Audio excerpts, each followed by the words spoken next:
The urban markets, we're talking New York, San Francisco, Chicago, Houston, Los Angeles, they lost virtually all of their minority owners pretty much as a result of the incentive auction. So what, if anything, can the commission do about this? Because it's a serious issue where the largest Chinese station in San Francisco sold their spectrum. The largest Chinese station in Los Angeles turned off their newscasts.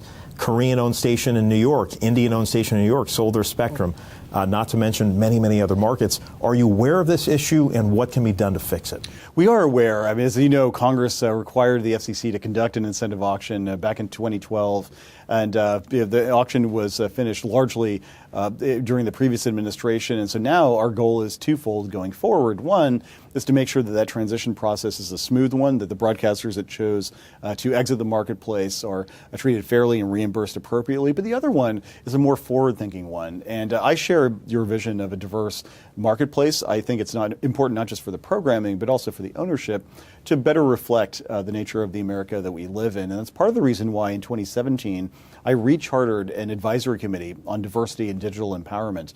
That diversity committee had lapsed under my predecessor, unfortunately. But it's important to me for the FCC to plant the flag, so to speak, in favor of broadcast diversity. And one of the specific charges I gave them was think about strategies for promoting more diverse broadcast ownership. It's traditionally been one of the gateways for minority and women popular communities to enter into the communications sector, and we want to make sure it continues to be so. But it's a challenging environment, as you know better than most. It's very capital intensive, very labor intensive. The marketplace is more diverse than ever before in terms of the competitive options.